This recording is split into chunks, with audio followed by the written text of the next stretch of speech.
Hello, I'm Glenn Tribe with Cornell Pump Company. I and two of my associates will be talking to you about pumps in general, their selection and application. Pumps are one of the most common mechanical devices in use throughout the world today. In its many forms, our life actually depends upon it. We find it in our everyday life and most certainly in an irrigation system. The irrigation systems have grown to become quite common, and the pump is at the center of these systems. Even thousands of years ago, various forms of pumps were used. One of the most ancient, dating back to biblical times, was the Archimedes screw. We find that in some of the systems yet today in various domestic mechanical systems around sewage treatment plants as well as municipal systems. Some of the very old designs have been improved upon in centrifugal pumps and are continuing to be used. But improvements have been made in manufacturing techniques, engineering principles, and new materials have improved the performance of these pumps dramatically and have greatly reduced the energy requirements due to increased efficiencies. The centrifugal pump design has grown to become one common in use for irrigation work. It is very simple, quite durable, and easily repaired. It does a very nice job of pumping water within its particular limits of head and capacity. The first chart that we will show you illustrates a typical head capacity curve for this centrifugal pump. Note the curve shape gradually falling to the right. The best efficiency area is shown and the NPSH required by the pump. Pump curves are developed for testing, and show how the pump performs beginning at low flows and going throughout the range of operation until it reaches a point that its performance becomes unstable. When the pump curve is steep, the head varies greatly throughout its operational range. A flat curve depicts a large capacity variance over the range with very little head change. This is desirable in many irrigation systems. A pump will operate at any point precisely according to the charted location on its curve of performance. Pump curve should be compared to the various head requirements of the system to ensure a pump selection will be made that will provide a fairly constant capacity over the anticipated head variation. The second chart shows a typical construction of a modern centrifugal pump. Note the impeller, the volute case, the packing box, shaft, suction nozzle, and the various other features that make up all of the components of a centrifugal pump.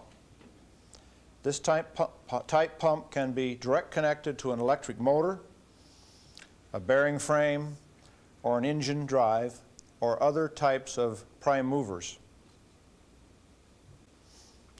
Chart 3 shows the centrifugal pump in a mounting arrangement suitable for mounting direct to an internal combustion engine. In this method, there is a register fit to the engine housing and a resilient member connecting the pump drive to the flywheel of the engine. If water is supplied to cover the eye of the impeller, it can operate with a suction lift. The pump does not produce a vacuum. It depends on absolute barometric pressure to push the water into the pump. Chart 3 illustrates the barometric pressure concept and how the water is forced into the pump. Chart 4 shows a relationship of gauge pressure to absolute pressure. The normal usable pressure that we measure in our automobile tires or on our discharge pressure into irrigation systems is gauge pressure, mentioned as PSI-G, or pressure in pounds per square inch gauge.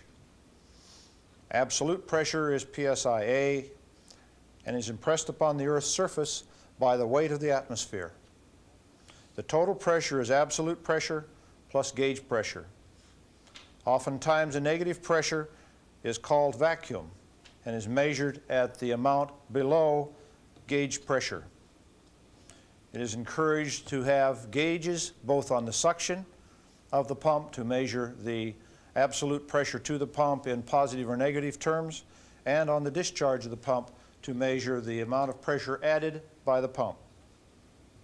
1 atmosphere of pressure is that amount of pressure exerted by the atmosphere at sea level. It is measured in pounds per square inch at 14.7, in feet of water at 34 feet, or in inches of mercury, 29.9. Inches of mercury is commonly shown on your household barometric pressure gauge or barometer. When the weatherman says 29.9 inches of mercury barometric pressure, he is talking of absolute pressure. If you have an evacuated tube, the mercury would be forced upward into the tube 29.9 inches by the pressure of atmosphere. I'm sure you have seen this demonstrated in your high school physics classes. Barometric or atmospheric pressure varies slightly from day to day and by the elevation above sea level. When the vacuum of a pump suction is measured at 10 inches of mercury, it is measured as a negative pressure below gauge 0. In calculating and comparing NPSH available as to the NPSH required by the pump, it is imperative to be familiar with the measurement of absolute pressures. The pressure shown on pump performance curves is in feet of water. The relationship between feet of water and PSI is a factor of 2.31, or 34 feet divided by 14.7. Or for every 1 PSI, you have 2.31 feet of water. All pump terminology is expressed in feet of water. Referring now to Chart 5, if a pump is primed and does not have quite enough suction pressure supplied to meet its requirements, it will cavitate. Cavitation is the boiling of water internal in the pump. It can cause pump damage. It can shorten the life of the pump. It can also vapor bind the pump. Cavitation is to be avoided. It can be avoided by having sufficient NPSH to overcome that required by the pump. The formation of bubbles or vapor bubbles within the pump occur at the lowest pressure point in the impeller, usually at the eye of the impeller.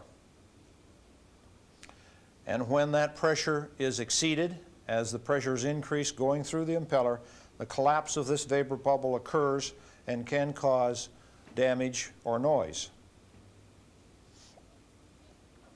The process of cavitation can be destructive, and metal may be removed by the millions of minute water hammer effects that can be heard as a crackling sound as the pump is being operated. Some have said it sounds like gravel passing through the pump. To avoid cavitation, the NPSH, net positive suction head, required by the pump as shown on the head capacity curve of that particular pump must be exceeded by the NPSH available by the system.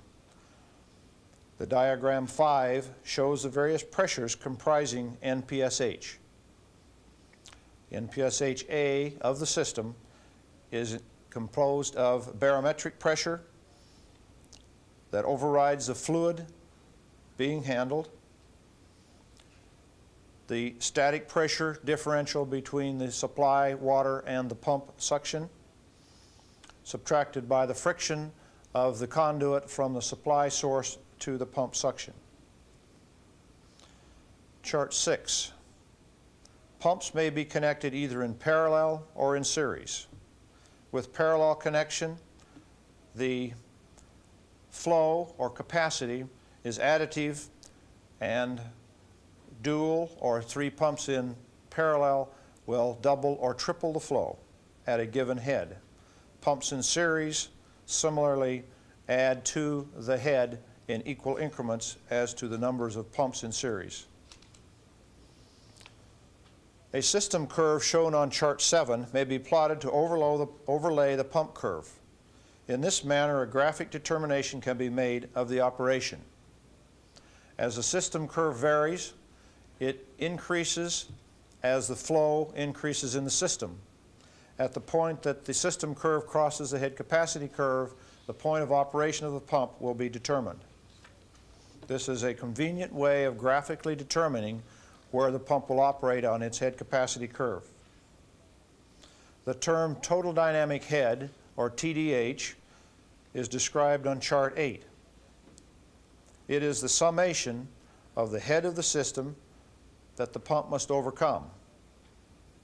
It is made up of pressure head, static head, and friction head of the system. These three pressures must always be considered in determining your pump requirements. We are all interested in power. The cost of power is a factor in analysis of your system, and the minimum horsepower is desirable. To determine the horsepower required to pump water, you must consider the gallonage being handled, commonly referred to in the industry as Q, the head being required in TDH divided by a constant 3960, and the efficiency of the pump at the duty point, and for estimating purposes, you may use 75% and will come out quite frequently close to the actual horsepower. In final determination, you use the actual head, the actual capacity, and the actual design point efficiency as the system is fine-tuned. Thank you for your attention, and I'll turn the meeting over then to the second speaker.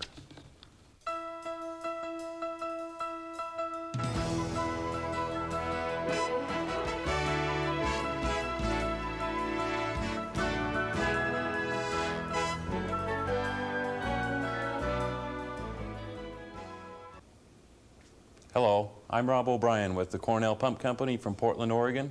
I, along with my associates today, will be discussing with you the topics of proper pump selection as well as good piping recommendations and other items necessary for successful pump operation. My topic today is centrifugal pump selection considerations. Proper pump selection is a rather simple multi-step process which begins with proper system requirement data. A centrifugal pump, although technologically advanced, does not have a brain. It cannot think for itself. It will operate solely where the system head requirement tells it to operate. To begin your pump selection, you must determine the system operating conditions. These include 1, the total desired flow, 2, the total dynamic head requirement, 3, the proper. Hello, I'm Rob O'Brien with the Cornell Pump Company from Portland, Oregon. I, along with my associates today, will be discussing with you the topics of proper pump selection as well as good piping recommendations and other items necessary for successful pump operation. My topic today is centrifugal pump selection considerations. Proper pump selection is a rather simple multi-step process which begins with proper system requirement data. A centrifugal pump, although technologically advanced, does not have a brain. It cannot think for itself. It will operate solely where the system head requirement tells it to operate. To begin your pump selection, you must determine the system operating conditions. These include 1, the total desired flow, 2, the total dynamic head requirement, 3, the properties of the liquid being pumped. There may be other variables such as power considerations and location which must be taken into consideration as well. This selection chart, number 100-10, outlines the gathering of system head requirements enabling you to begin your pump selection. Total dynamic head is the sum of the following items. 1, suction pipe friction loss. 2 is the suction lift, which is the vertical distance from the water surface level to the center line of the pump suction. Item 3 is suction entrance losses, and for calculation purposes we'll consider this to be generally 1 foot. Item number 4 is the discharge pipe friction loss. Item 5 is the discharge lift, which is the vertical distance from the center line of the pump to the highest point of the system. Item 6 is the system pressure requirement. That is the pressure required for the intended service. And item number 7 is miscellaneous losses due to valves, fittings, etc. Refer back to chart 100-10 for the summation of the system head requirement of our hypothetical application. Item 1, which is the suction friction loss, is equal to 1 foot. Item 2, which is the suction lift, is equal to 5 feet. Item 3, which is the suction entrance and foot valve loss, is equal to 2 feet. Item 4, which is the discharge friction, is equal to 10 feet. Item number 5, which is the discharge static lift, is equal to 15 feet. Item 6, which is the system desired pressure, is equal to 43 psi or 100 feet. And item 7, the miscellaneous fittings loss, is equal to 5 feet. The total summation of this, or the total dynamic head, is equal to 138 feet of head. The next item in selecting your pump is obtaining the desired flow requirement. This is a function of the system and will depend on application rates, size of system, number of sprinklers, etc. Our example has a hypothetical desired flow rate of 320 US GPM. This, along with our previous calculated total dynamic head of 138 feet, gives us our system operating requirements of 320 gallons per minute at 138 feet of head. When selecting the pump, with the system operating requirements established, other factors must be evaluated and considered in proper pump selection. As previously stated, pumps require energy, and the availability of this energy at your pump location may determine the type of driver to be used. An example might be electricity. You might use an electric motor drive. If power is not available to the site, you may need alternative sources of energy, such as a diesel or gasoline engine. Suction conditions, or the net positive suction head available, also play a major role in proper pump selection. You must be certain that the NPSH, or net positive suction head, required by the pump is less than the net positive suction head available in the system. Pump efficiency also plays a significant role in proper pump selection. This is typically indicated on a pump performance curve by circular shaped curves moving across the head capacity curve. Efficiency is not only a means to determine horsepower or energy consumption, but also a means to evaluate pumping equipment and proper operating points on a given pump curve. Ideally, you would want to select the pump with a head capacity curve that closely matches your system operating requirements, and the unit should be selected to operate as near the best efficiency point as possible. This area of the curve is not only the highest efficiency point, which would utilize the least energy, but also is the optimum point for the pump hydraulically, assuring smooth operation and long life.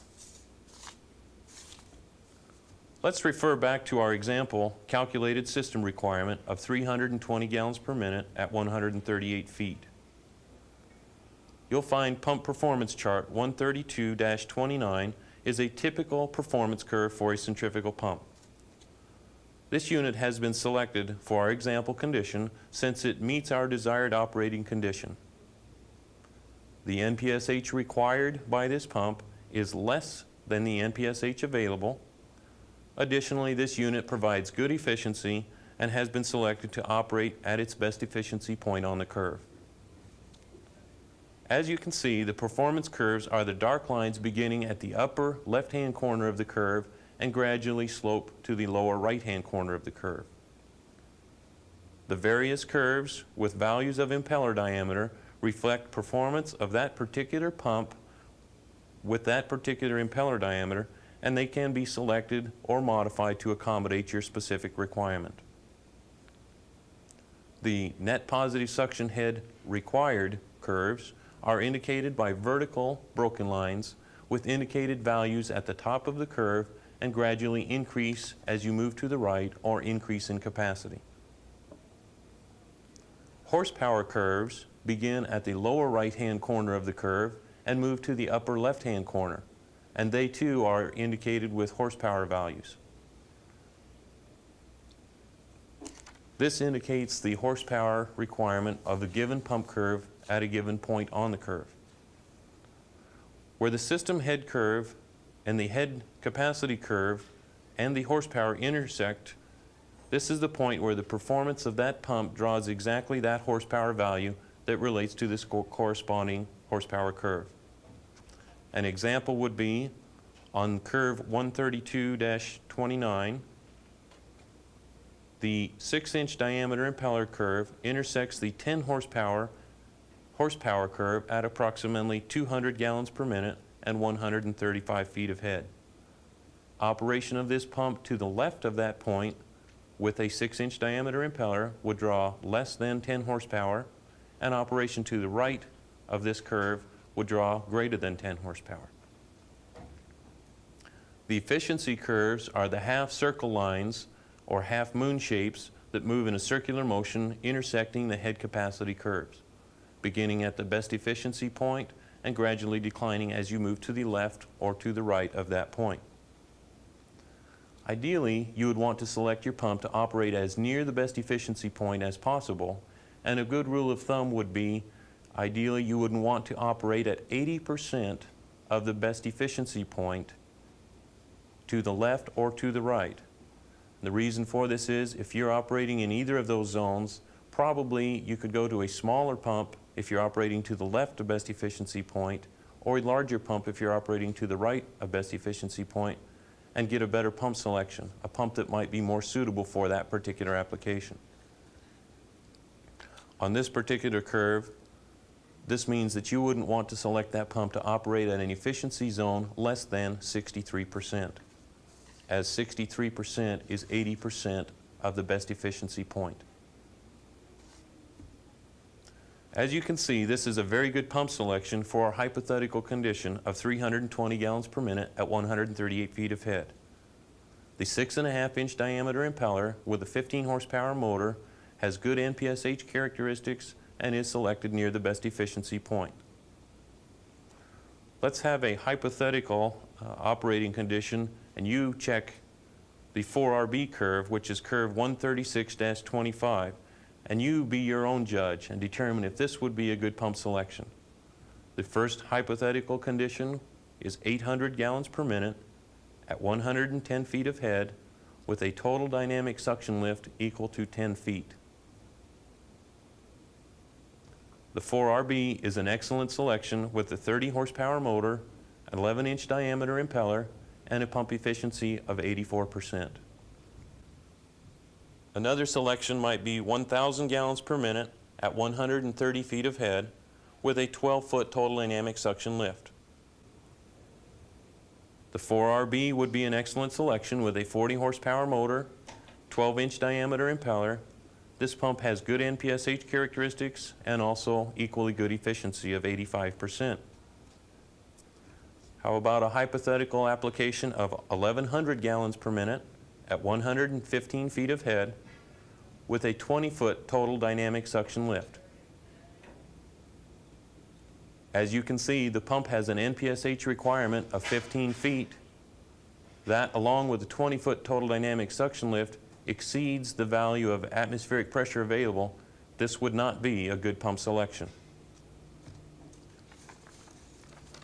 These selection steps are not necessarily the only selection requirements, but should always be considered when making your proper pump selection. Other variables for your particular system that might need requirements for consideration could be system expansion, special metallurgy due to the corrosive or abrasive nature of the liquid being pumped, availability of the equipment, cost, size and weight, etc., other items. The pump is the heart of your irrigation system and provides the lifeblood to your system. Their livelihood of your customers depends on the livelihood of the pump, and their livelihood depends on your ability to service them and select the proper pump for the proper application. Thank you very much for your attention, and good luck.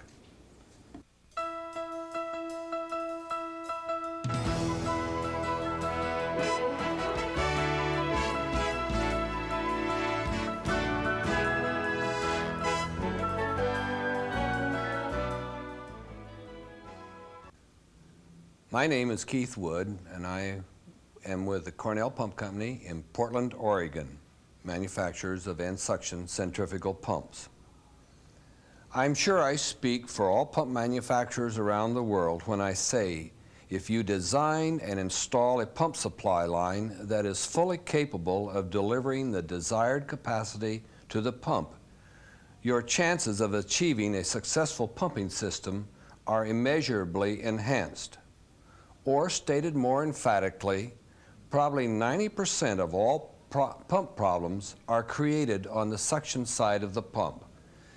These ills are produced by 1. Too small pipe and improper fittings and valving. 2. Inadequate screening of foreign particles. 3. Too many crooks and bends. 4. Air and vacuum leaks. The 5th, unsupported piping and inadequate pump foundations. And 6, turbulence, entrained air, and inadequate submergence. Referring to page 4 of the installation and care of Cornell pumps, you will see the basic elements of what we consider are suitable or proper suction piping systems. Starting at the point of inflow into the suction pipe, we say use a suction bell to reduce entrance losses. Here are other forms of entrances of water into a suction pipe with a simple comparison of their representative coefficients, figure 1C, and a statement of their comparative effectiveness.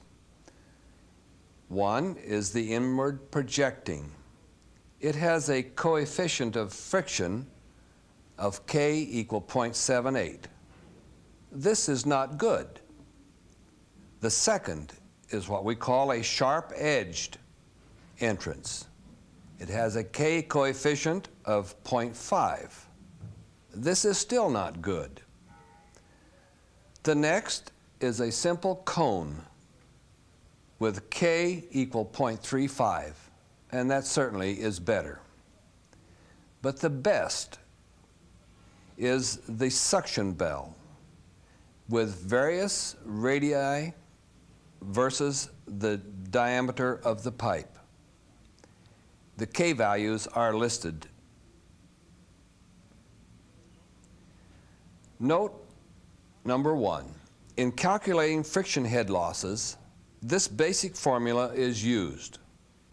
H equals kV squared over 2G, where H equals friction head loss in feet.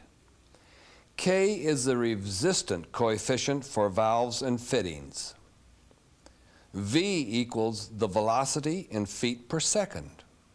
And G equals the gravitational constant of 32 feet per second squared. The next bit of sage advice is keep velocities low to reduce friction losses. Friction in pipe, valves, and fittings varies as the square of the velocity. It is good to remember these basic principles in designing and evaluating a piping system. Friction loss is affected by surface roughness of the pipe.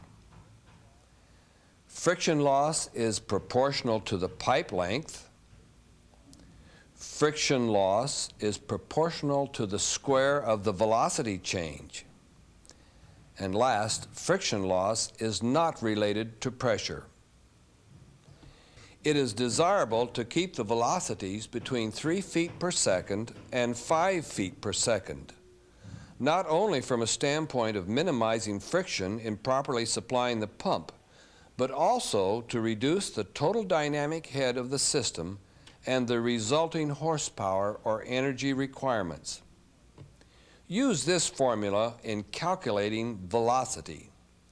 V, velocity, equals 0.4085 times the gallons per minute divided by d squared, where V equals feet per second, d equals the inside diameter of the pipe in inches, and GPM equals gallons per minute. Create gentle turns with long radius elbows or mitered elbows with multiple mitered joints. Have the equivalent of 4 or 5 pipe diameters of straight pipe ahead of the pump entrance. Use an eccentric adapter with a long taper for the final transition into the pump suction.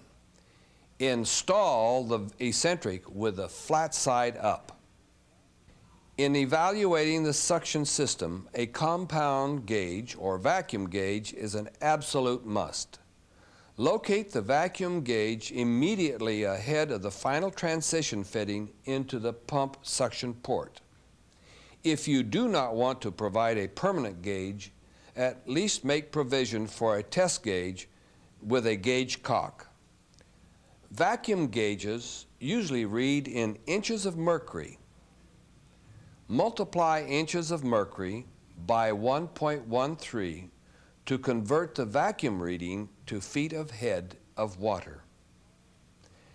A higher than normal vacuum reading can indicate a plug screen. A lower than normal vacuum reading can indicate an air leak or a foreign object in the impeller. Poor practices for suction piping are illustrated on page 5 of your care and installation booklet.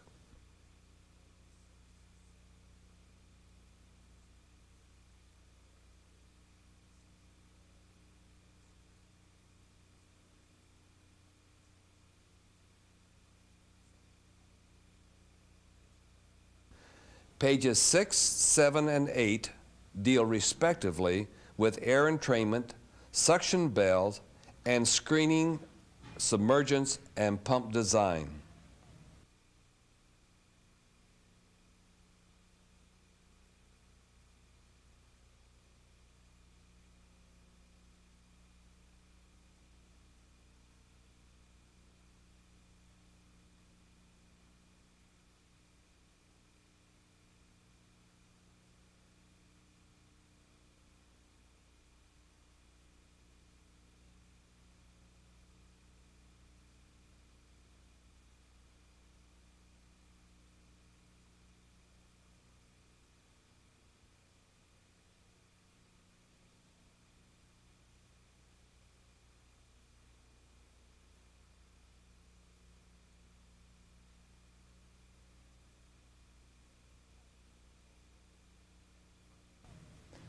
Suction piping as well as discharge piping should be properly supported to prevent piping stress and resulting strain on the pump. And you should see page 9 of your booklet.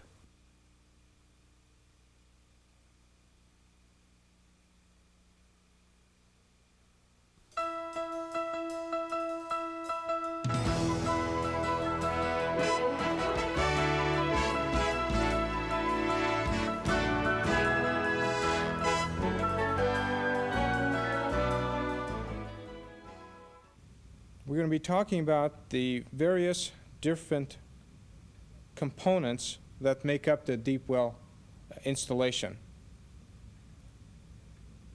First, the vertical turbine pump requires the use of a vertical driver. The preferred driver is a vertical hollow shaft electric motor. The driver thrust carries the thrust load that the pump and the static line shaft of the pump. Second item is the discharge head. The discharge head serves to support the driver in proper alignment to the line shaft and to support the pump components suspended below, and to form an efficient waterway to divert the water from a vertical position to a horizontal position. Third item is the column assembly. Basically, the column assembly connects the bowl assembly to the discharge head. Fourth is the most important part of the vertical turbine pump, the bowl assembly itself.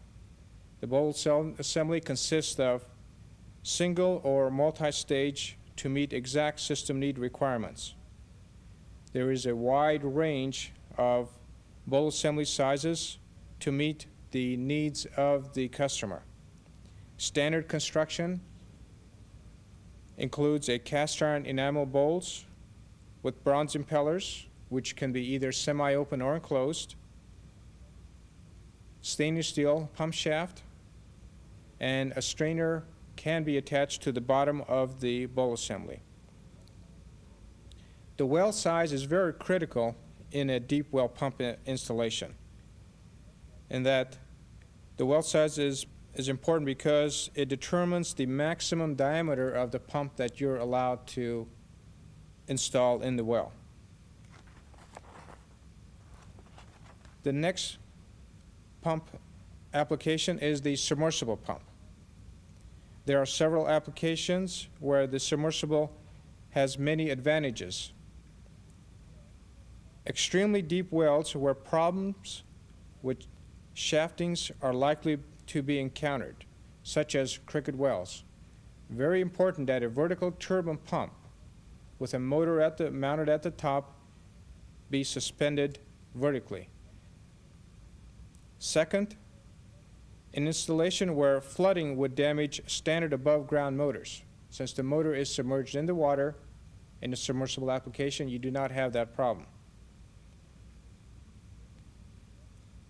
Thirdly is the application. A submersible application can be used as a booster pump, which requires a quiet operation. Since the motor and the pump is located below ground, all you see at the surface is the discharge elbow, the electrical connection, and the piping. Going over the construction of a submersible unit, first you have the surface plate located above ground, which basically it's an above ground elbow. The next item is the riser pipe. The riser pipe connects the surface plate to the pump. It's just a means of retaining the water to get it to the top of the surface. Next, you have the electrical cable that runs from the surface to the electrical motor. Next, of course, is the most important part again, is the bowl assembly, which is consistently the same as a vertical turbine pump, just modified slightly to be used in a submersible application. And last component is the submersible motor itself, which is located at the bottom part of the entire unit. When designing a submersible installation, consideration should be given to the manner in which the fluid enters the pump and flows around the motor. This is very important in that the fluid, as it goes by the motor, is required to cool the motor. If you don't have this fluid going by the motor will overheat and will cause damage. Now, if you have a situation where you are not able to get the number of feet per second past that motor, there's a they call it a piece of piping or tubing that you're allowed to put around the motor. It's basically called a shroud that will redirect the fluid between the motor and the shroud, and this will take care of the cooling problem.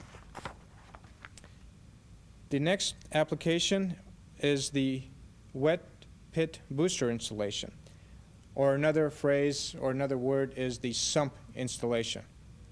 Basically what we have here is an open sump with water into the sump and you have placed the pump into the sump and you would like to remove the water out of the sump.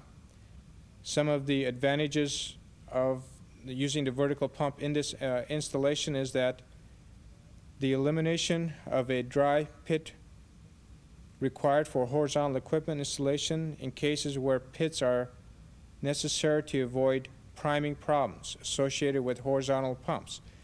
In a vertical pump, you don't have this problem. If the fluid level is lowered, you can either lower the pump or there's a minimum requirement that you have in a vertical turbine pump. As long as the first impeller is submerged, you should have absolutely no problem starting the pump without losing prime. The typical installation is very similar to the deep well type of pump. You have the vertical motor at the top, which is generally a hollow shaft driver. You have the discharge case. You have the column assembly, which again connects the bowl to the discharge head. And as some type of arrangement, in some cases the column assembly is not required. You can attach the bowl right to the bottom of the head. And of course the bowl assembly itself. Now in this diagram you see that there is a strainer on this diagram. Now I strongly recommend, for the cost of the strainer, that a strainer be attached to this type of installation. You have a lot of times this type of installation is out in the field or around construction sites, and very easy for somebody to kick a 2x4 into the sump, or a rag gets thrown into the sump. Even though they are supposed to clean the sump prior to installation, there's always that possibility that something will be thrown in there. And if the pump does start and these items are picked up in the pump, you're going to have problems. The pump's not going to operate properly. You'll have excessive vibration, and the pump can easily tear itself up. Okay. Here again, I do want to stress the importance of, because on a vertical pump, the pump is suspended, it is important to maintain vertical alignment. Very important that on a vertical pump you have that vertical alignment. Any misalignment will cause a problem in your column assembly and also cause excessive amount of vibration.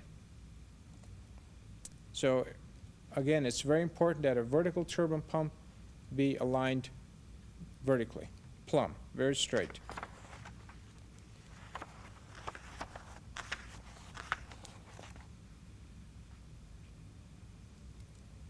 The next topic that I'm going to be covering is the proper selection of a vertical turbine pump.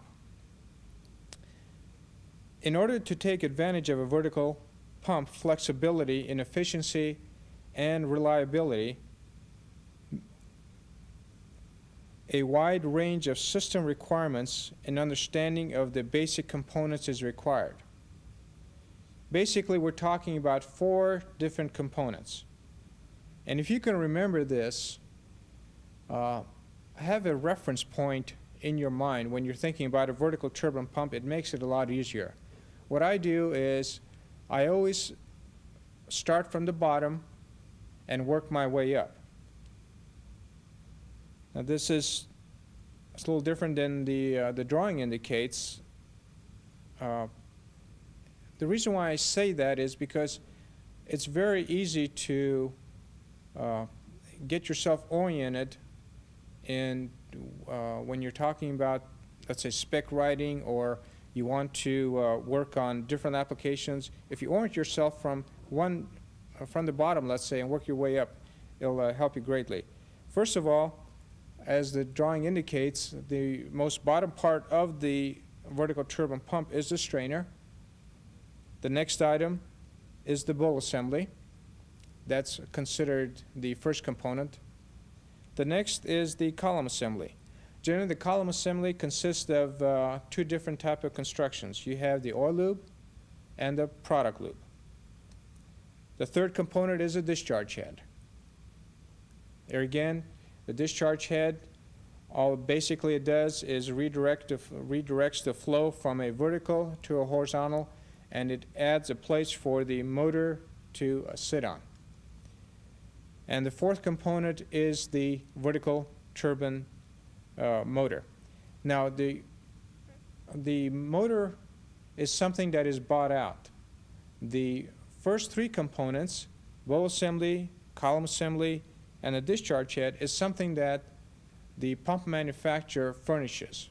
A lot of times he might buy out the column pipe, but everything else he pretty much manufactures. Now, let's talk a little bit about the bowl assembly. Here again, this is the most important part of the pump. The bowl assembly is generally constructed of cast iron enamel bowls with bronze impellers. You basically have two types of impellers. You have what's called the enclosed type and the semi-open type. And you also have two different types of suction inlets. The drawing indicates what's called a suction bell. Now, the reason why we're using a suction bell in this drawing is because we're using a basket type of strainer. If you have a cone type of strainer, which you use in a very deep well application, you would use a suction case with a cone strainer. The second component is the column assembly. Now, basically all the column assembly does is it retains the water, so it allows it to move up from the bowl assembly into the discharge head, and it serves basically two functions. It houses the line shaft bearing, which provides the shaft support. Now here again, we're talking about two different types of supports. We talk about a product lube arrangement where you have a column assembly which has bronze bearing retainers with neoprene bearings, and also an oil lube arrangement where you have an enclosed tube that is around the shaft.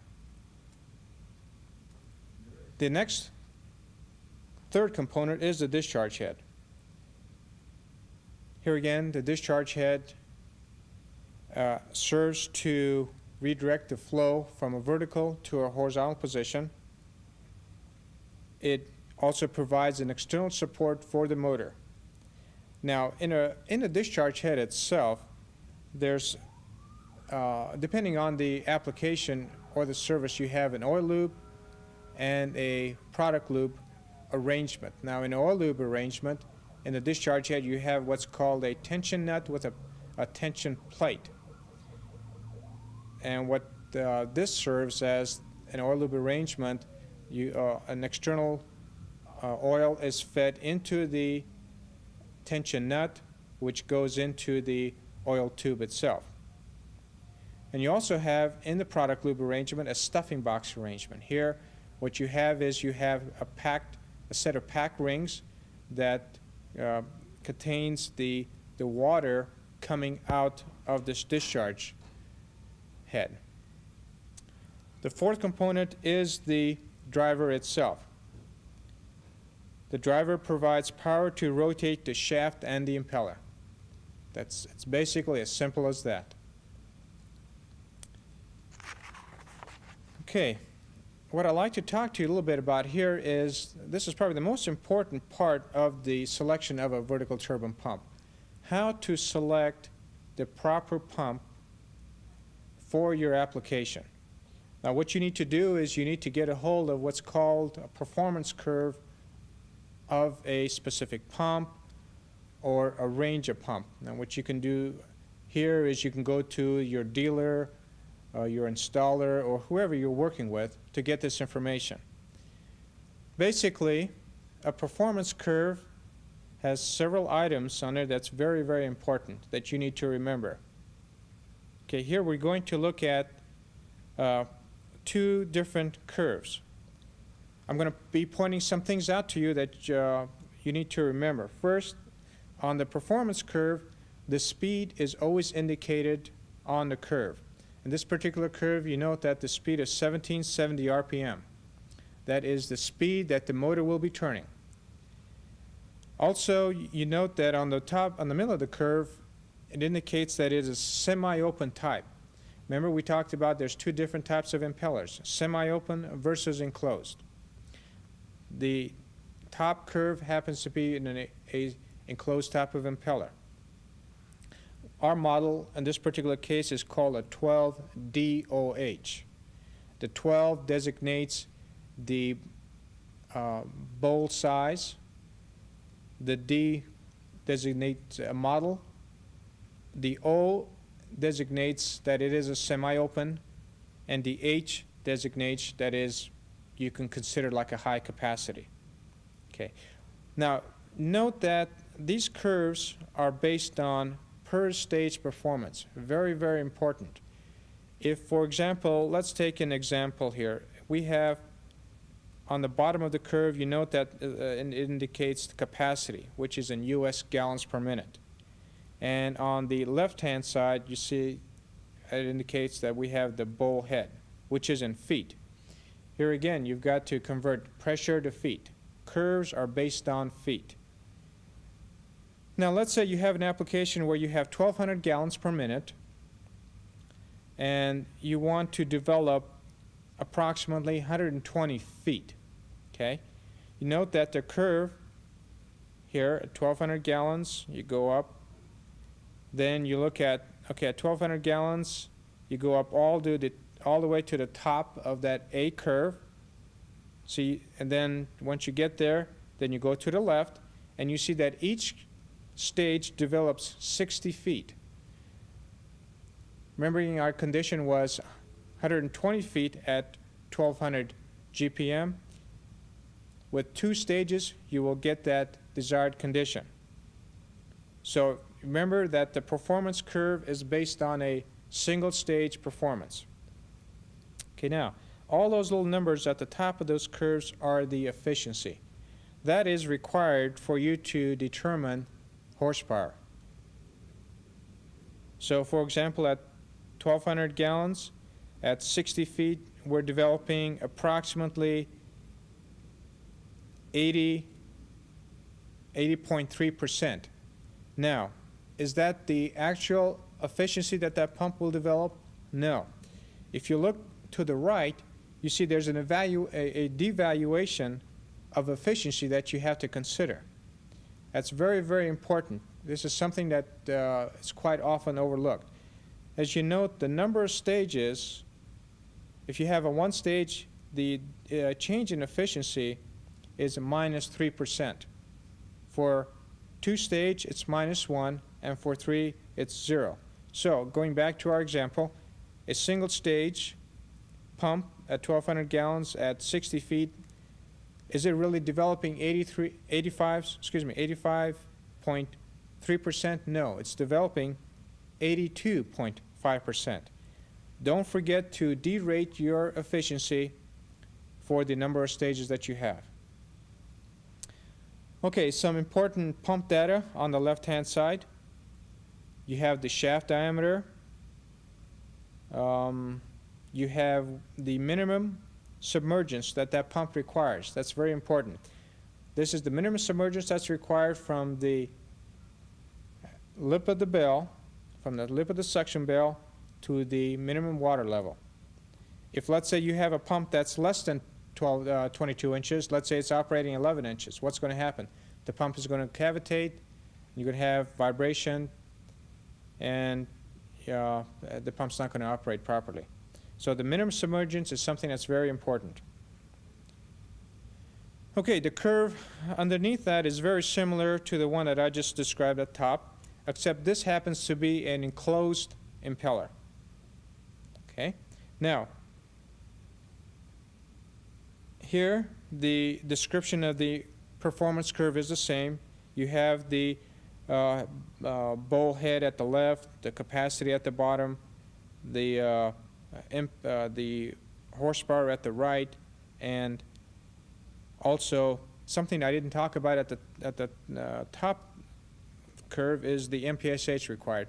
You generally will not get involved in this in a sump tap application. This is mostly for application where you're using a booster tap application where you have a closed system.